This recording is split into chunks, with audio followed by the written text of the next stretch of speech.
Welcome to my office. It's never a dull moment in my office. We only want what we can't have. If you had tuned into Moonlighting expecting a conventional detective show, you might have been disappointed.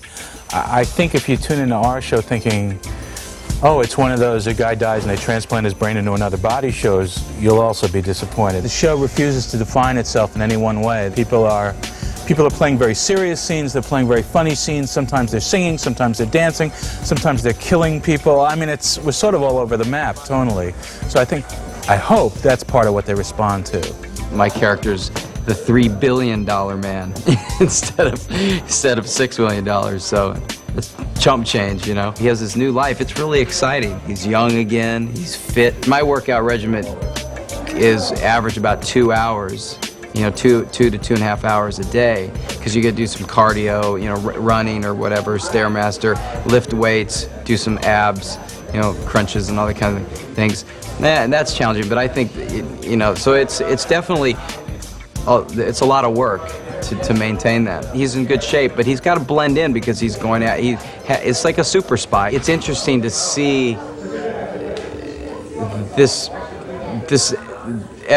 everyday guy, a regular guy who people can identify with, who's suddenly thrust into a situation that he didn't ask for and is suddenly expected to do things that he never thought he would ever have to do. I mean, basically saving the world every other week. Wow. I finally got to play the kind of character I've been dreaming about playing, you know, my entire career. A fiercely intelligent, cool, charming, you know, government agent who happens to be a pretty brilliant scientist. I mean, this guy, you know, wears a number of hats and goes into a number of different arenas. You know, you may see him in the White House, you may see him, you know, in the halls of the NSA or CIA or whatever organization he happens to be working for. And you really can't put a color on this guy. He's a man, you know, there is no color. It's really a colorblind, you know, character who just happens to be black. And that's the way I like it. We got everything pretty well figured out except the mind thing. Can't lick the mind thing. I mean, we're all ready to go except for that. I mean, ready to try anyway.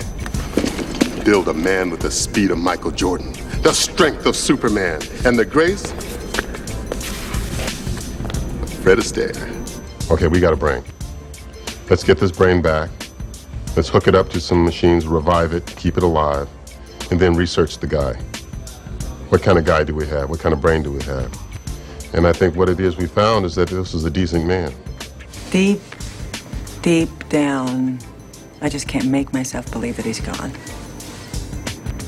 There's no body in the grave, nothing to say goodbye to at the funeral home. It's like he went to work one morning and then just didn't come home. So why clean up his office? Why empty out his things? He's coming back.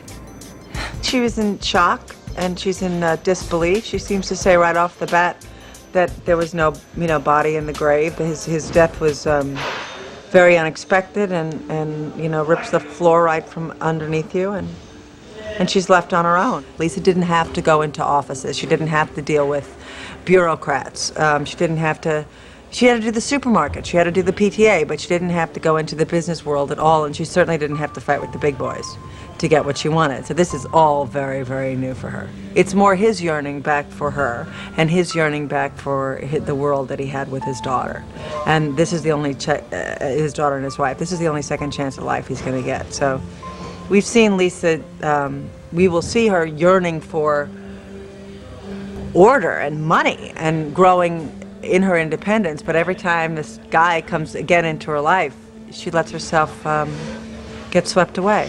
The show celebrates the suburban mother, and I certainly think that's worth it because I find her interesting. I find every woman in that situation interesting. I think that women in the suburbs are interesting mothers, and they do not become sexless and without yearning and without romance or intelligence because they moved to the suburbs and became a mother.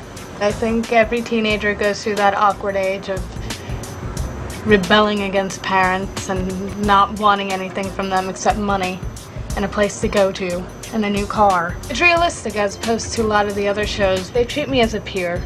They respect me enough and they know me enough to know that I'm treated as an adult but not to the point where they'll be inappropriate per se, and just be like, yeah, come out drinking with us, you know? You know, they treat me like a kid in a lot of regards, but it's not a put down. I think if it works, it's terribly entertaining. I mean, at the end of the day, that's sort of what we do, is hopefully people watch the show and they go, gosh, I had a good time, I wonder what's going to happen next.